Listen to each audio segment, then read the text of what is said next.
Hello guys, kumusta? Sama kayo. Kunin natin yung Ford Explorer. So, lalakarin ko lang to kasi 1 mile lang naman, 1 point something mile. So, around 1.2 kilometers, estimate ko ganun. Wala akong maghahatid sa akin kaya lakad na lang.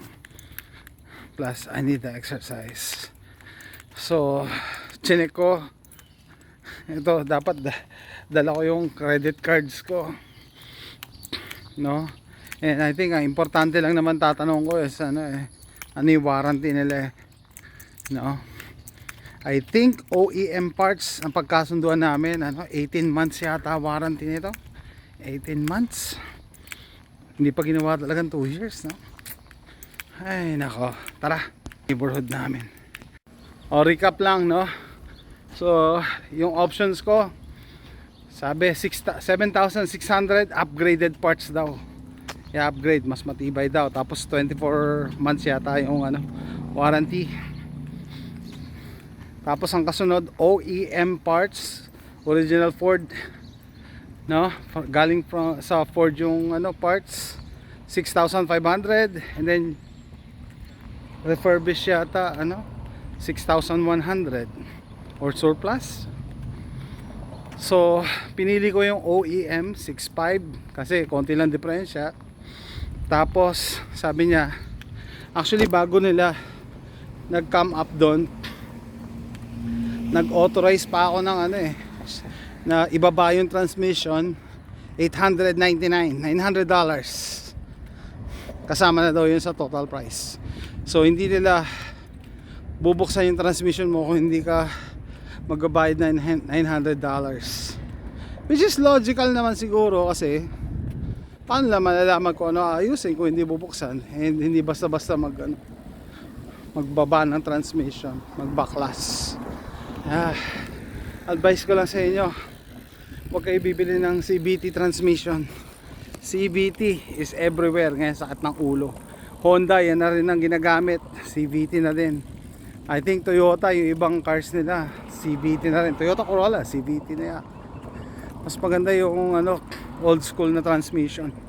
Okay, we're at the just gonna turn. It's the very end. The very end. Then to the right. It's besides DQ. Okay, last time when I dropped off the Explorer past this bridge, I saw some turtles sunbathing. And I think they're swimming. I saw are those fish or turtles? I don't know, let's see. I don't know if they're fish or tadpoles. There's activity in the water. Okay guys, I think kalahati na tayo. So, bakit dito ko pinagawa yung Explorer? Tinignan ko lang sa Google yung malapit na transmission shop and tinignan ko yung reviews. Tapos nung dineliver ko yung Explorer, daming sasakyan, daming nagpapagawa. So sabi ko okay naman mo, mukha naman siguro matino to, otherwise hindi sila pagkakatiwalaan ng mga tao. Sa kanan to sa left side meron ding transmission shop, parang small time, mga Mexican nagpapatakbo. In the future checkin ko din sila kasi hindi mo alam first time ko rin masiraan ng transmission so pag inaayos nila, rebuilt ang tawag nila, yun 6,500. Pero pwede ka rin bumili kasi ng lumang transmission, sasalpak sa mo, kaso wala rin kasiguraduhan, tsatsamba ka lang. And tumingin ako sa eBay, mga murang transmission, mahal na din $2,000, $3,000 na rin ang average ng transmission. Tapos nasa 100,000 miles pa. Wala kang makikitang mas mababa sa 90,000 miles. So sabi ko, the price is insane. Maganda ipaayos na lang kaysa susugal ka sa 100,000 mile na transmission. anytime pwede nang masira.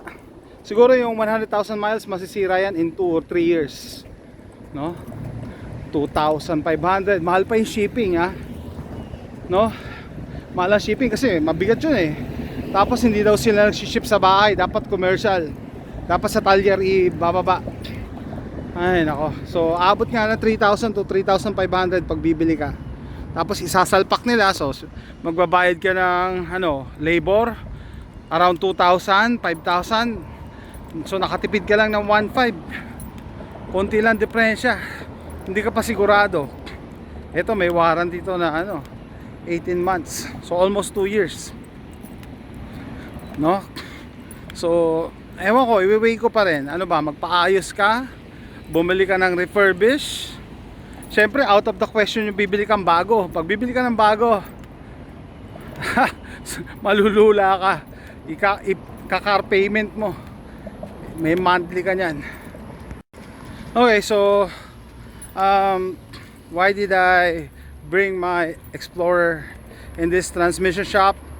It's because of the Google reviews and its proximity to my house. Like I said, it's only a mile from my place. To the right, to the left, there's a small transmission shop. Maybe in the future I'm gonna check it out if I choose to just install a used transmission with no warranty and you just keep your fingers crossed. I don't know, that's gonna be another option, because 6,500 is no joke. 6,500 is no joke. Okay, I'm gonna pass. Let's get some lottery tickets. Maybe this is the day before I pick up the car. Let's go. Okay, got my lottery tickets. On to the transmission shop.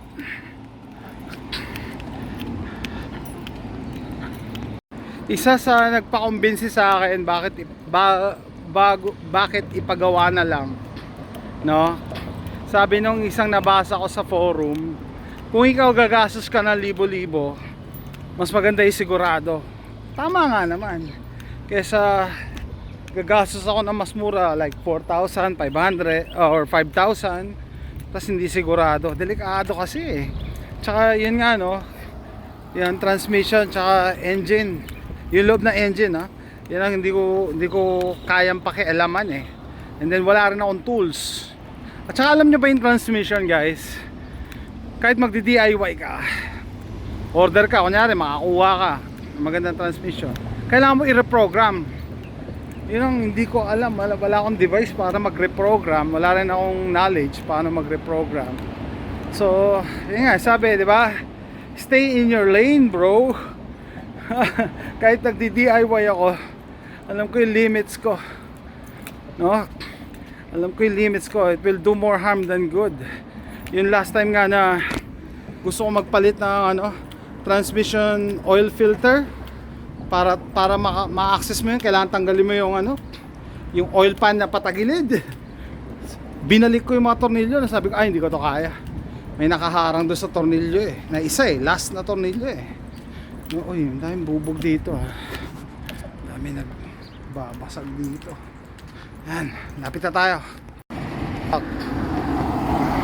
Okay, so you can turn, if you're driving, you can go straight and then turn right, but the transmission shop is over there. So I'm just gonna cut across. That's let's go.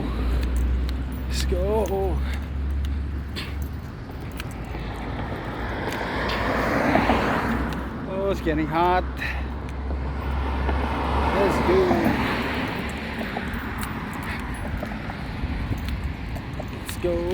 Let's go. I'm gonna use a short. Instead of going there, I'm gonna go this way. Okay, I'm walking at the back of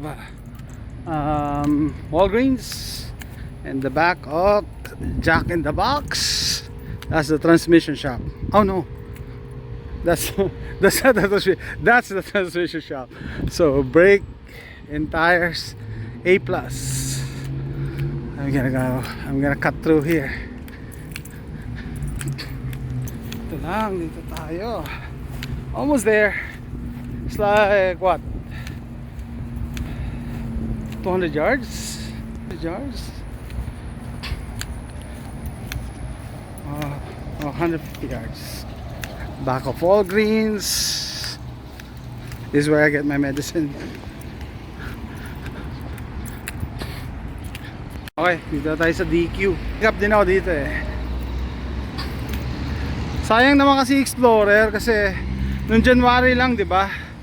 Pinapalitan ko yung compressor ng AC. Nataga nga ako doon eh.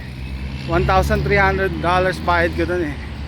Namoblema yung misis ko ng pambayad. Sabi, akong bahala, ako nagbayad. Ito, namoblema naman siya. Akong bahala, sabi ko akong gabayad. Kahit pa paano, blessing na rin.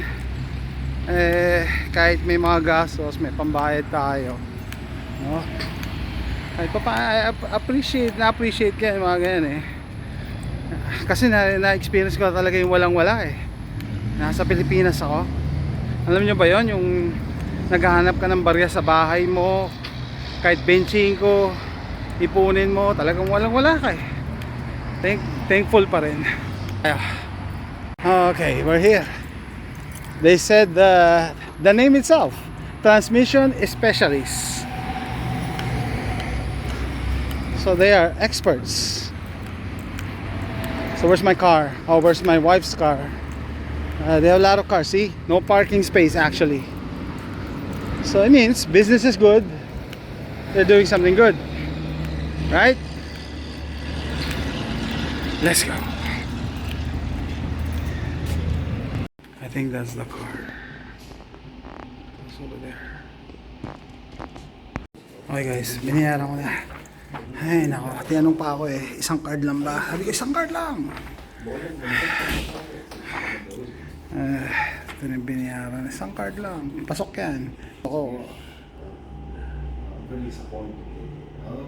Okay, bad news. It's not 18 months warranty, it's 12 months. I forgot. Okay, 12 months, 125,000 miles, parts and labor. Okay, 1 year. So in 1 year, I need to keep it in good condition for 1 year. Okay, blessing na rin guys, no, 'di ba? Nag-start akong magtrabaho ng late November.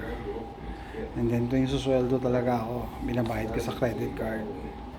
Kaya naibaba ko naman siya. Naibaba ko ng gusto yung credit card ko.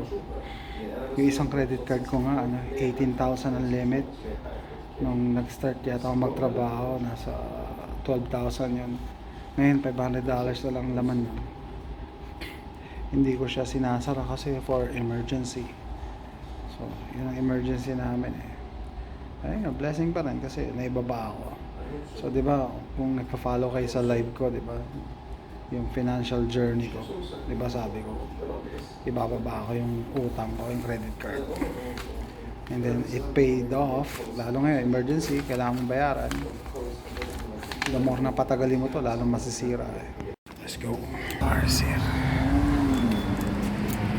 Okay, the guy told me to bring the car back in 2 weeks just to check their work, if there's anything wrong. Okay. They did not even do a car wash. Okay, it's okay. As long as they did a good job, no problems with me. Hopefully they did a good job.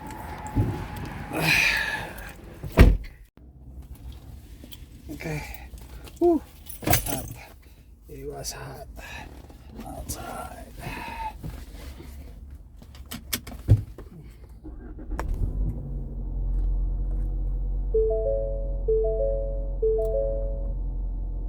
It's amazing. Easy, come on, baby. There you go. Come on, baby.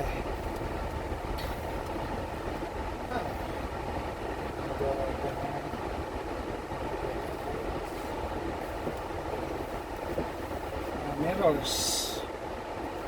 Mirrors.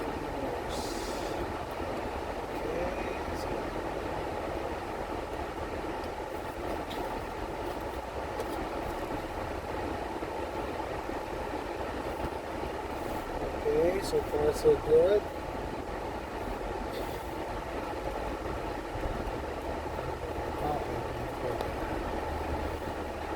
So good. Because before you will notice the vibrations when you're at a stop.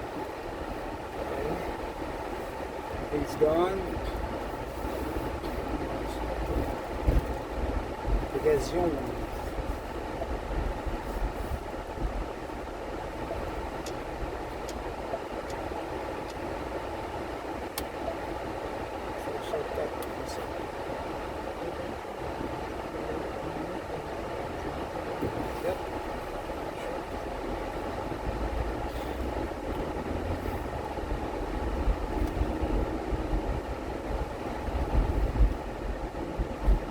Jerk.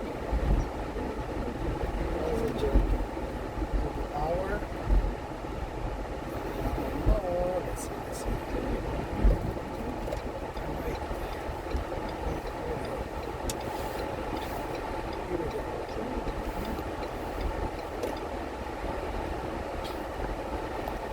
Turn left. Using the back door. It wants to jump. It wants to jump. I don't know. It's good.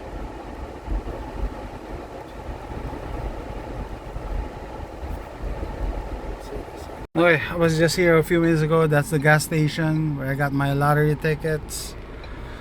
I was there. So I walked over there, turn. Alright guys, I'm home.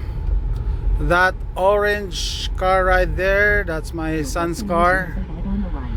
And so far so good. I went up to 50 miles per hour. So before, if you reach more than 40 miles per hour, the wrench light will come in. I think I need to drive at the, what do you call this, highway to check it really. Hi guys, she's home. She is home.